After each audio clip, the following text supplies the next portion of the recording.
So today we're going to be talking about all things commercial real estate, especially office and retail in San Francisco, principally over the last 5 years and really in 2025. Things look like we're on the comeback curve, and we're going to test that theory. I'm joined by my friend Danny Goldberg, who is a principal over at Long Market Property Partners, founded in 2013, and you've got a ton of experience, $600 million of acquisition before you started your company, up and down the West Coast for commercial, specifically office and retail, and also Hawaii as well.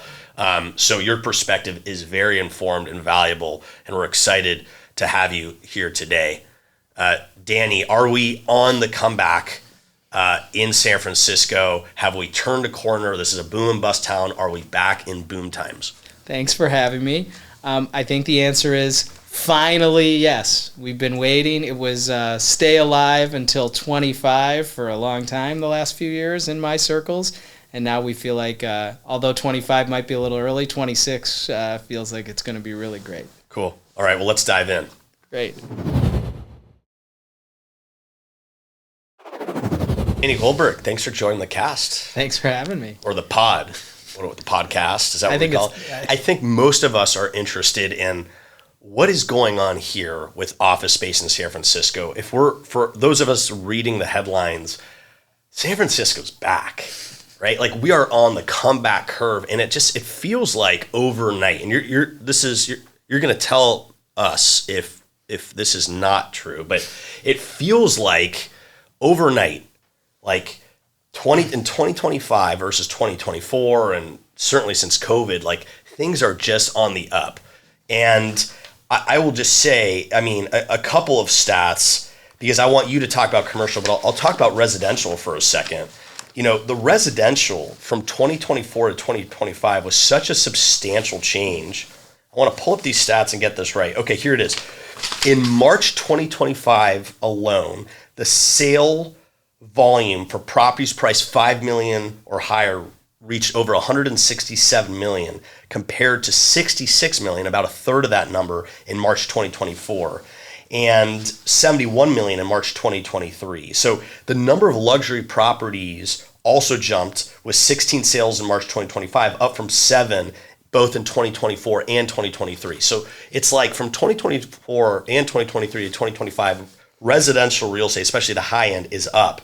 And in Q1 of this year, $360 million of sales versus Q1 of last year, $143 million of sales. So are we seeing the same thing in commercial, in office, as we are in residential? Are things truly looking as good as they are in residential?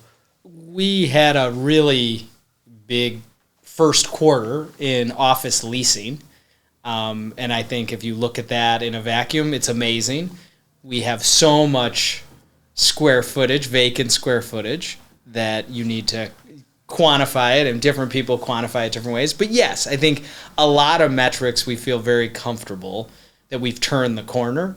I don't think a lot of people aren't popping champagne corks quite yet at, still well north of a 30% vacancy rate in San Francisco.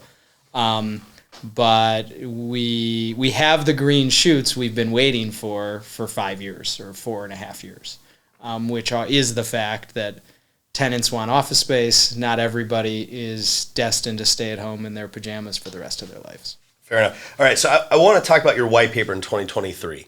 In 2023, probably 2022. 2022. We were a little early, but okay. No, we saw an opportunity as the apocalypse was unfolding, publicly and in the press, to try to be real contrarian thinkers, and we took a hard look at history of San Francisco, history of office, a lot of different things, and San Francisco, all the great attributes of San Francisco hadn't changed for the most part. Most of the great attributes of San Francisco, its educational institutions, venture capital, home of all these technology companies.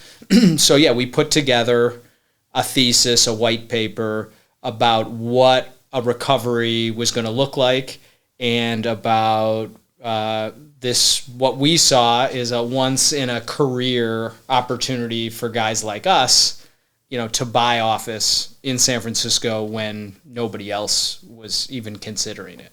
And we need investors to do that, and that's why we had to put together a white paper. So what was the central takeaway of the white paper? And how did you take action Central takeaway was that it's a boom and bust city for over 100 years. We arrived on the scene kind of in the .com carnage. I moved to San Francisco in 2001, which I would say was a trough, and I would say, including this, it would be this would be my third cycle in the commercial real estate market in San Francisco. And sorry, so that's the .com crash. Bust. Yeah, that's the Great Recession in 2008. Yep. And then that's COVID. Correct. Okay. Yeah. Okay. And so, kind of looking back at where vacancy went to, where building values bottomed out at in those different moments in time, and kind of mapping what this could look like, even though it was worse, and also mapping historically the fact that peaks were always higher than the prior peak. Troughs were a little bit higher. This one, the trough got ugly. Like the trough almost made it back to the .com crash. If you're talking about like values of 2023, those first few deals that traded. But we looked at that, and we looked at who the space occupiers were. The headlines were that, Dropbox, Facebook, Google, whoever it was in 2020, everybody was going to work from home. Everybody was giving up space. And when you looked back at those prior cycles, the companies of the moment were not the companies that drove the next, boom. The next boom was always driven by companies you'd never heard of before, whether it was 2000 when we didn't know Google or Facebook, or it was 08, 09 when we didn't know Dropbox and Salesforce and, the next wave of huge occupiers. So you said something interesting. So did I hear you right that in COVID, and I think the bottom of COVID was, in retrospect, somewhere around 2023, right? Sure. And so we rewound about 20 plus years as far as value. Yeah. Yes, for those few deals, very few things like extreme desperate situations, loans maturing, bad decisions by big companies. You had those few large scale, high profile transactions that happened in 2023. And the drawdowns were what, 65, 70%? Yes, in some for good stuff. That's fair. And would you did you sort of, as you look at it, like Class A, Class B, Class C, like how did it sort of allocate that drawdown? I mean, did Class A fare better than like Class B, Class C at the lowest? I think it's more nuanced than that. I think the best of the best, what we call trophy or ultra premium. Like a Transamerica building. Bank of America, Transamerica, Embarcadero 4, One Market, those buildings, credit tenants, they were never going to be on the list of nothing that big ever traded and nothing that high quality. But it was, Wells Fargo sold a building on California Street that caught a lot of headlines that had a one handle, it was 150 or something per square foot. And that was a big, that was at like Sacramento and Montgomery, I think. Don't hold me to it. Maybe it's 550 California. And that guy, some people thought he was crazy. And a high net worth individual from the peninsula, he bought that building for nothing, and he just has been slowly leasing it. And at its peak, that was what, $700 a foot? That building could have been worth, $600 a foot. Tough to say on that one because it was a corporate user and a different type of building, but easily. So that one might have been at the high side an 80% reduction in value from where it was. It's fascinating that commercial rewound 20 years at its low. For residential, we rewound maybe 10, a little bit more years in the hardest hit areas like Soma and South Beach, because coming out of COVID, people wanted access to more parks and green spaces. And so density was out and space was in. But remember, people still need a place to live. At the moment in time, no one thought they needed a place to work. Right, because you can work remotely. Work from work was out of style. All right, I want to revisit the last 5 years, but let's do a little bit of context. So, you were talking about the boom and bust nature of San Francisco. I mean, that's been since the gold rush. Bring us back to, and we touched on it a little bit, but sort of the boom and bust over the last 30 years. And then I want to get into sort of 2020 and then work forward. Let's start with the late 90s. So late 90s, I have to admit that I'm proud to say I wasn't quite old enough to be here for the boom side of the cycle. I showed up on the bust side in 2001. And it was ugly. Like, that was well north of 20% vacancy in San Francisco. Those tenants disappeared overnight. But they did leave highly improved spaces in new neighborhoods. Like, you had all the stuff in Soma that had kind of been built out for the first time as really cool.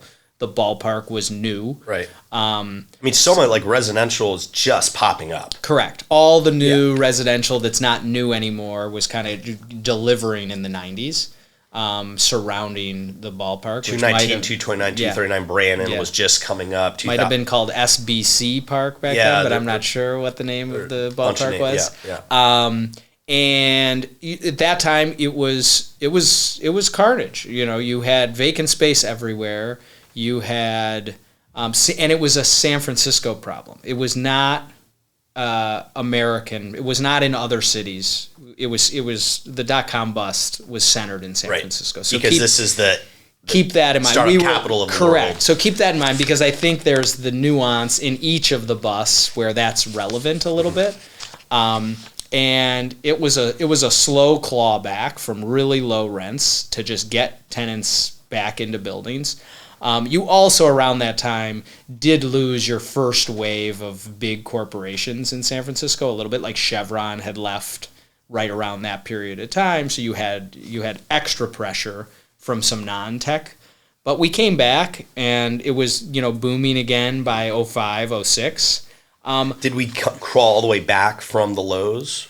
Sure. We again, the peaks of 07 would have been higher on a value standpoint. Maybe some rental rate per square foot numbers might have been crazy at the .com boom, but generally speaking, you hit a peak that was higher than your prior peak before you crashed again, which we call the GFC, or the global financial crisis. But I like to think, and people could debate me and disagree with me, that one, San Francisco, I could argue downtown San Francisco was hit hard. We're talking about 2008 now. We're moving on to the next bust. Right. We were hit hard, but not as hard as some other places, because tech was not the epicenter. It was the financial system. It was New York. It was the banks. So business was terrible. Banks didn't want to lend money again. Very similar problems that we've dealt with the last 5 years. But generally speaking, there wasn't the same level of carnage on the streets as the .com bust, or what happened during COVID, which can't be compared to anything. How long does it take us to crawl back out of the great financial crisis, 2000, 2009? By 2011, 2012, I think we'd turned the corner. It's safe to say, and like good buildings, good location. It was very clear that it was in the rearview mirror. The green shoots had sprouted. Again, we never got to 20% vacancy during the GFC compared to being at 25%. We were always mid upper teens probably. So the recovery period's like 5 years, 3 to 5 years for each of these crises. It seems like, roughly. I mean, until we're sort of back. That's historically, I think, yes, that's a fair statement. COVID hits. I remember shelter in place, March 2020. We don't know what's going on. How quickly do things then sour for office and retail? I mean, that's pretty quickly, right? I mean, that's 3-6 months. But there was a funny window where you can see transactions, both leases and things selling, right, including Transamerica. Because there's a lag. After COVID hit, after shelter in place, some things still went on, slightly discounted, without any idea of how bad things were really going to get. So there's leases and transactions in 2021 that were way out of whack. Right. that were really pricing off the peak, short by 10%, 15%, some big lease rates in buildings, for tenants, signing leases, not realizing, that this was going to be a long road ahead. So before the last couple crises had been maybe 20% drawdown in leases and vacancies rather. Yeah. And now at our peak, we're at over 37% by some measures. In COVID. There was the moment in COVID that we all remember, or most of us remember if we were paying attention, that a lot of the tech CEOs from Airbnb to Dropbox, they just kind of immediately made pretty public statements about, work from home, supporting the workforce. We don't need, just blanket statements that there's no, and then doubled down with that, and the sublease tsunami kind of started in whether that was late 2020 or early 21. You had tens of millions of square feet, 10, 15 million feet off the top of my head, maybe it was higher, of sublease space available, and really nobody on the other side of that trade at that moment in time. So how much square feet is there? How many millions? Tens of millions. Well, so San Francisco as a whole, again, I think in round numbers is maybe 80 million feet. Sure. And so there was north of 30 million feet. At the peak of the carnage, we had way over 30 million feet vacant. Right. So that was getting close to the 40%. Close to 40%. And So now, and then just touch on the sublease for a moment. So it seems like subleasing is drying out. I mean, there's a lot of companies vacated. They needed to sublease because they were still on the hook financially, and so there was not just there was a lot of sublease. Yeah. So subleases work great when there's a lot of term on the sublease. So there's still some great, like Facebook took 2 brand new towers. One is 181 Fremont that they never occupied. That's right, and it's also a high-end residential building. Correct. So that building, those are great subleases because it's beautiful Facebook space that has term. So tenants can go there and they can get 3, 4, 5, I think up to 6 or 7 years of term there on a sublease at a real discounted rate. And Facebook is kind of cutting their losses. They're not anywhere close to getting whole on what their contract is with the landlord.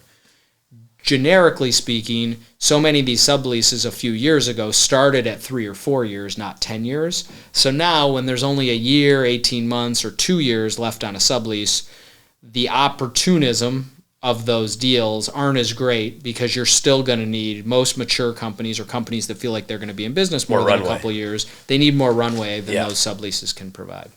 All right, I want to now go to the San Francisco comeback. In your white paper, you sort of predicted that sometime we were near sort of the trough.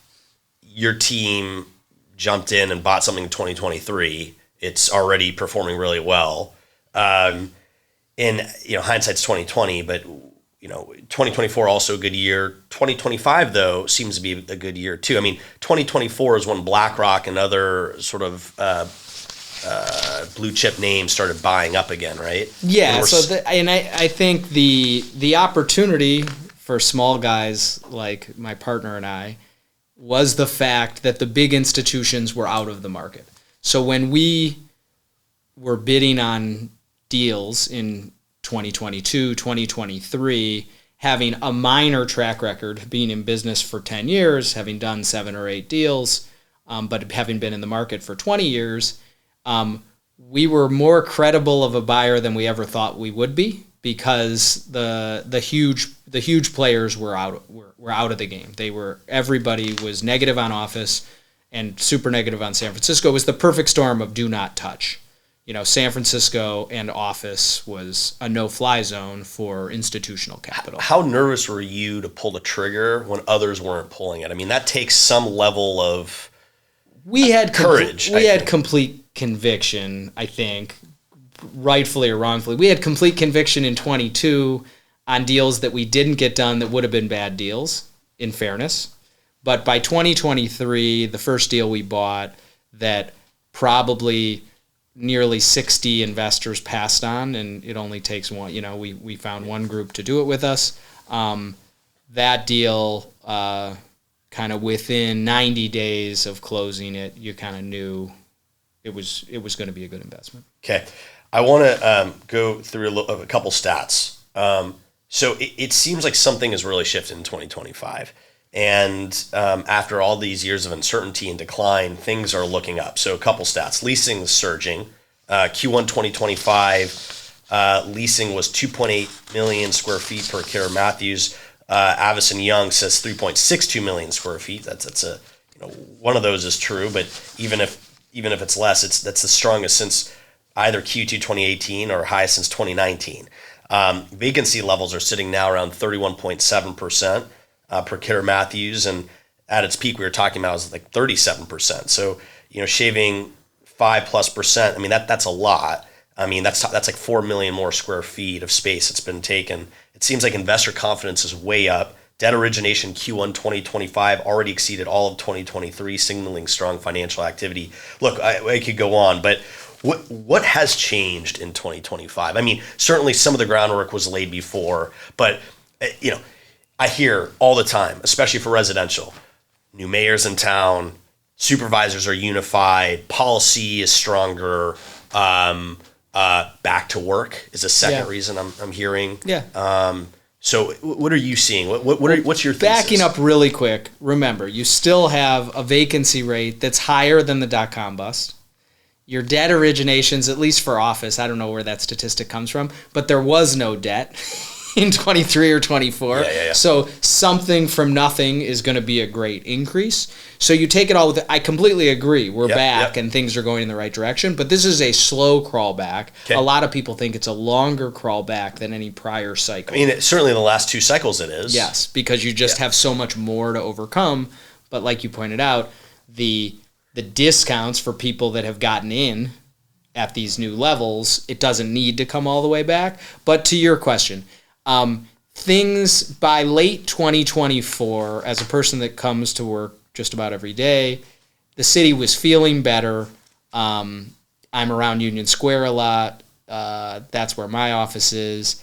And the police, we had all the terrible news and terrible situations happening in Union Square. Police had Union Square under control. The homeless were off the streets. So we had a lot of positive things going, but the optics were still bad. It was still the headline.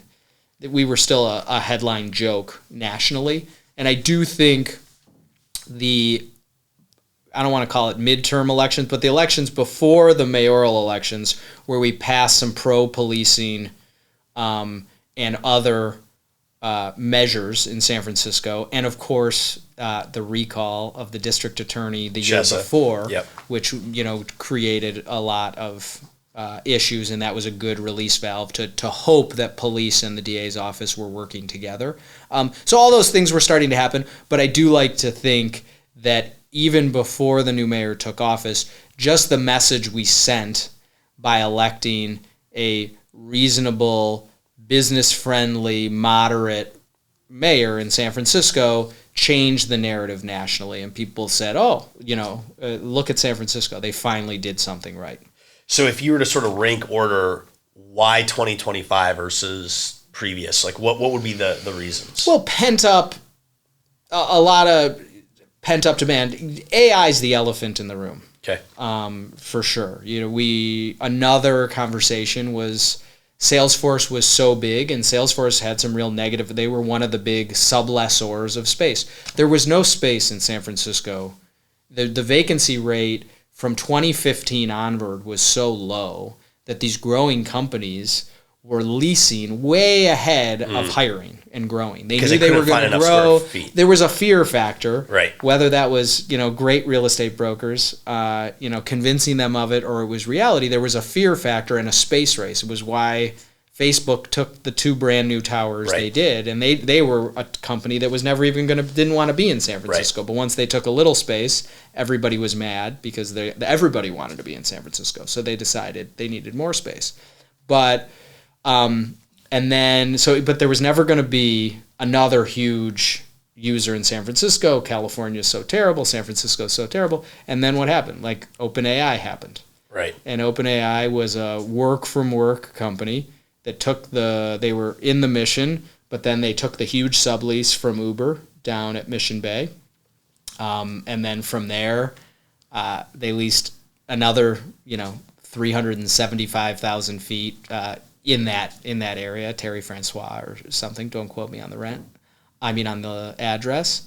And all of a sudden, you have this 800,000 foot brand new tenant in San Francisco, and then all these other AI tenants that really did drive a lot of that first quarter leasing. Professional services are still there, but I think there was a big component of AI leasing in the Q1. Yeah, that's fair. So, in our final couple minutes, I want to get your sense of what's coming next. What's coming next for office, for retail?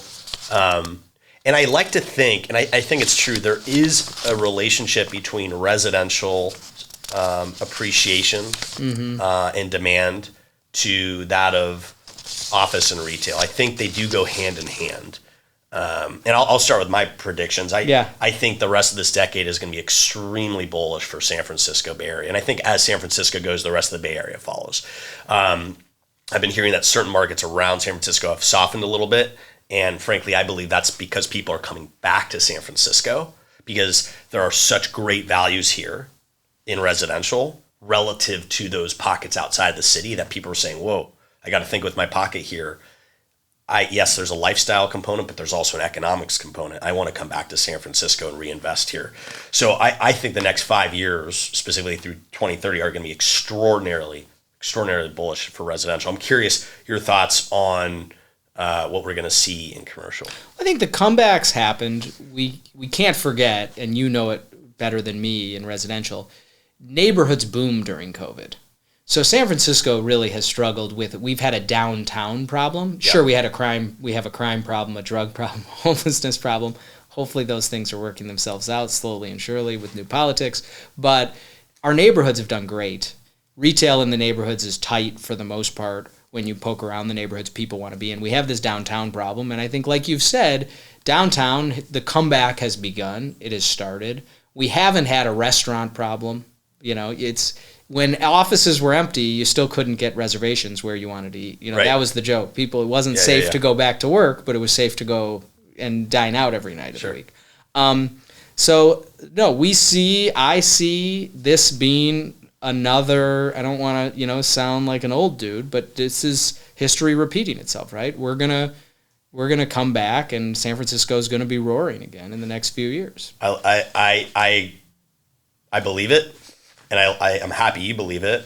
I'm curious, are you investing now, right? So, like, if the best deals are in 2023, are you still looking for deals? Are there still opportunities? For those listeners who are saying, is it too late to get back to San Francisco?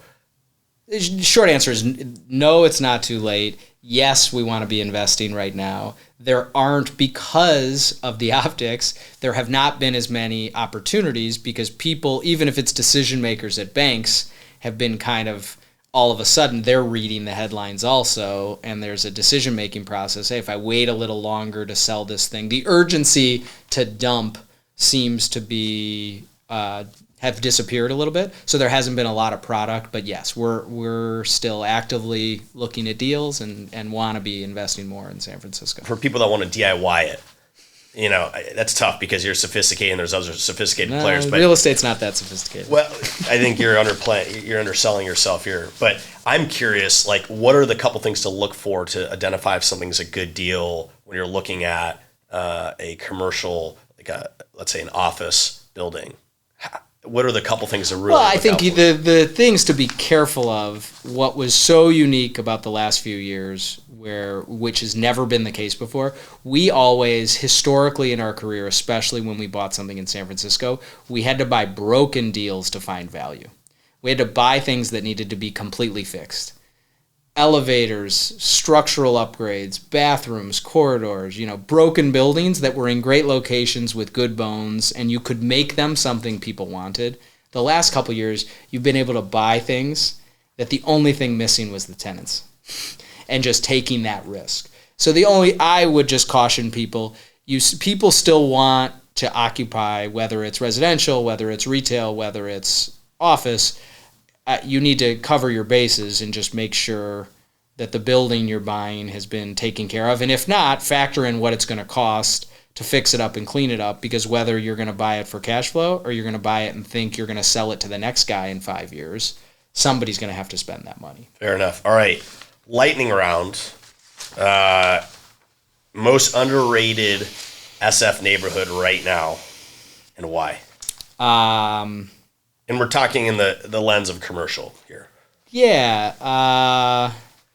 I'll say it's just a tie of like the traditional North Financial District, and I would say Union Square is the ringer, because Union Square was just so hollowed out, especially the office space in Union Square. And I do think people in the new world want experiences. They want cool retail. And when you're thinking about locations, you're thinking about what's around me.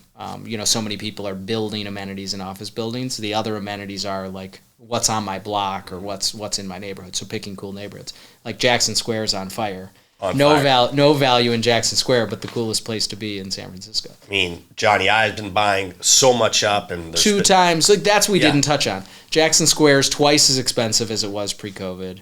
And same thing with rents in those ultra premium buildings. Even in the depths of COVID, you couldn't get into those buildings for a deal. Yeah. San Francisco's the best of the best, always stayed hot, just like the residential. Yeah, there are pockets of resistance. I mean, in certain neighborhoods like Noe Valley for single-family homes are back at peak. Yeah. I mean, or above. Yeah.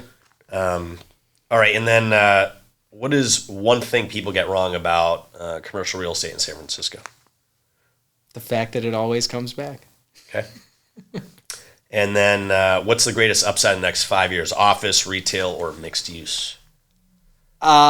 All of the above in the context of the other two lightning round questions. It's being smart, but there were not a lot of apartment deals. There were some great opportunities seized on by a few investors, but like you said, the jobs, there's some point here where rents have declined enough that San Francisco there's a relative value compared to long commutes to other places. And we know San Francisco is much more fun than the suburbs. Before I wrap up, I love it. Before I wrap up, you get the final word. Anything that you want to touch on, elucidate, share before we close things up? I think when we look at what San Francisco's been through, we had no tourists, domestic or overseas. We had no business travelers, and we had no workers in the office. It makes perfect sense how bad the city got when that perfect storm hit. And as we watch those things happen and we watch these conventions like Databricks or whatever was going on this last week and something else, AI natured the week before, and we see business travel, tourism come back, people go back to work, we're gonna see the old San Francisco poking its head through, and can it even be greater than the last San Francisco? That's the big question. We hope it can be. Yeah, and I think it will. Danny Goldberg, my friend, thank you for joining. This was educational, informative for me, I'm sure for our listeners too. And thanks again for joining, making the time. Thanks for having me. All right.